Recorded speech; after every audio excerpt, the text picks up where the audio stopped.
creators fairly. So I think it makes sense for me to just only keep my content on YouTube so that I can, get rewarded for it if it does really well. Because if I post TikTok that gets 1 million likes or something on Spotify that goes crazy, I won't get a penny from it. So I'm just going to keep everything on YouTube and just focus on making the best content possible. And ultimately that will pay off in the long run.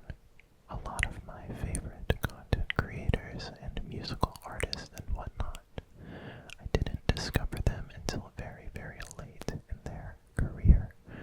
Or at least not until, their third album came out. Or until they had, a couple 100,000 subscribers or whatever. So, it's just all I really need to do is just make good content and it'll all come together. I don't really need to focus too much on putting my time and effort on spreading my content across different platforms. I don't think, it'll definitely help. But, I think that if you build it, they will come.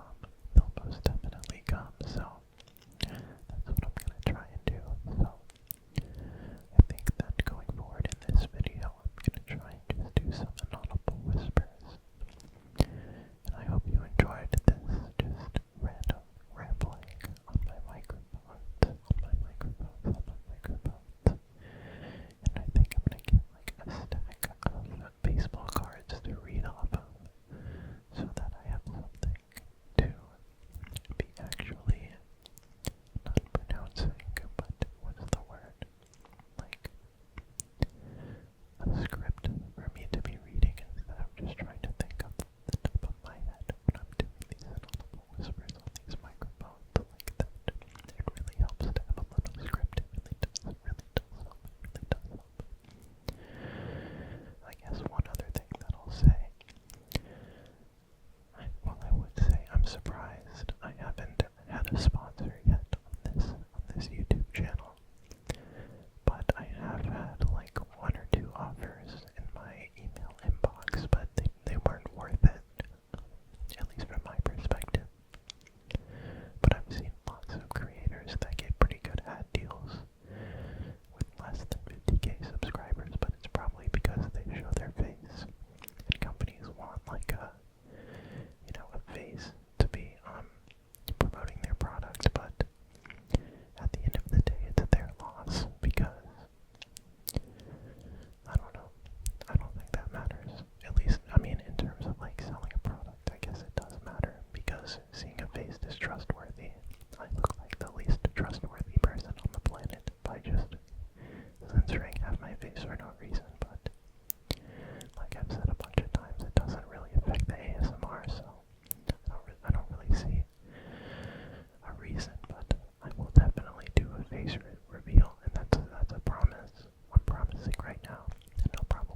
channel, just click on my channel and then sort by my most popular videos, and then, they'll probably be pretty good. Or you can just sort by oldest and find some videos that are questionable in quality, but, still probably pretty good. And, everywhere in between, I've got a very large variety of content, some of which were bad ideas and doesn't get recommended by YouTube, and others are great ideas and they get a lot of views. Just go to Rhythmic ASMR and find some content that suits you the best. And now without further ado, I'm gonna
so